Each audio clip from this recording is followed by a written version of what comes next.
Salut tout le monde, c'est Sylvain, j'espère que vous allez bien. Merci infiniment pour votre fidélité. Merci de me retrouver pour le tirage des énergies du week-end du 10 et 11 février 2024. Un week-end que je vous souhaite rempli de plein de bons moments. Moi en tout cas, si vous me cherchez, eh bien je suis à Barcelone, figurez-vous, où je passe justement un week-end de folie avec plein de belles énergies et de personnes positives. C'est tout ce que je vous souhaite en tout cas de votre côté aussi de passer un très très bon week-end. Voici le tirage des énergies donc de ce week-end. Voici 5 cartes qui représentent les 5 énergies principales de ce week-end. Et vous êtes invité à choisir entre une à deux cartes afin de découvrir quelle sera ou quelles seront là ou les énergies principales de votre week-end. Voici la carte numéro 1, la 2, la 3, la 4 et la 5. Dites-moi bien dans les commentaires quelle carte vous avez choisi. De mon côté, mon intuition me guide vers la 3 et vers la 5. Allez, j'ai hâte de découvrir tout ça avec vous dans 3, 2, 1. Et voici les cartes à présent retournées. Si vous avez choisi la carte numéro 1, on est sur la carte de la mort, n'en ayez pas peur. Ça vous explique tout simplement que ce week-end, vous fermez la porte à certaines situations, peut-être même certaines relations, vous coupez net avec quelque chose, avec quelqu'un, ça vous fait du bien à la star d'Alice qui a bien compris que ça y est, c'était terminé, la fête est finie et elle souffle sur cette bougie. Ne faites pas de résistance, ne vous accrochez pas aux situations qui demandent à partir, ne vous accrochez pas aux personnes qui de toute évidence n'ont pas envie de rester non plus. Allez de l'avant, changements radicaux, hop là, on ferme une porte et on va voir ailleurs si on y est, c'est pas plus mal. La carte numéro 2, autant vous dire qu'elle vous annonce un week-end rock'n'roll, vous n'allez certainement pas vous ennuyer, c'est pas le week-end où on va chiller devant Netflix, bien au contraire, c'est une carte très énergétique que la carte de la tour, il peut y avoir des choses un peu fracassantes, alors puisqu'on est à côté d'une carte très positive, celle du roi de, pas du tout, du 3 de coupe, on peut penser à quelque chose de très festif justement, mais une fête qui est un petit peu pleine d'excès. Tout simplement, hein. C'est le champagne qui coule à flot, etc. Faites attention à vous quand même. Mais traditionnellement, cette carte peut également indiquer des situations qui se cassent la figure puisque euh, les, euh, les bases n'étaient pas solides. Et là, du coup, ça réagirait beaucoup plus à la carte de la mort qui est juste à côté, quelque chose qui se termine, qui s'écroule. Écoutez, ne faites pas de résistance non plus, de toute évidence, c'était pas fait pour aller plus loin.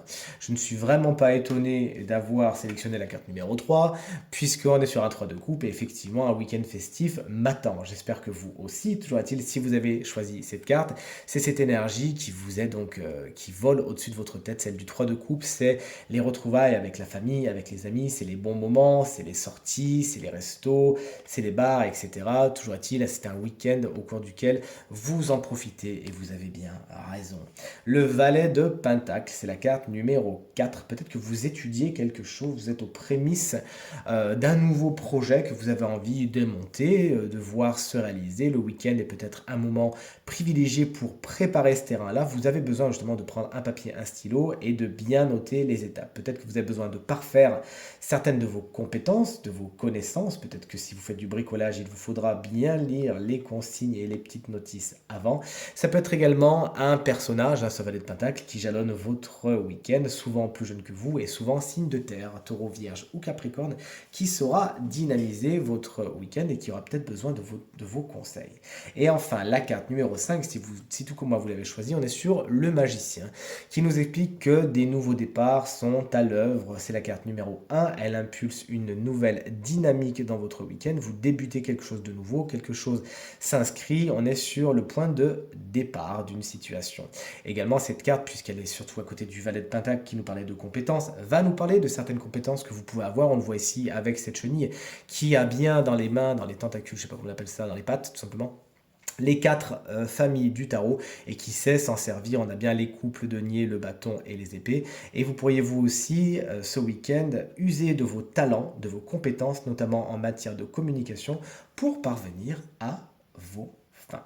Ce tirage du week-end est maintenant terminé et j'espère qu'il résonnera avec un maximum d'entre vous et vous aidera à passer le week-end le plus positif possible.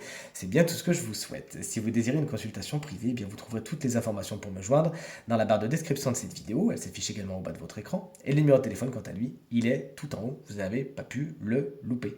Je vous embrasse bien fort. Je vous remercie infiniment pour votre fidélité, pour vos encouragements, vos partages, vos commentaires qui me font vraiment très très chaud au cœur. Je vous embrasse très très fort. Je vous souhaite encore un très très bon week-end et je vous dis à très vite pour les énergies de la semaine prochaine.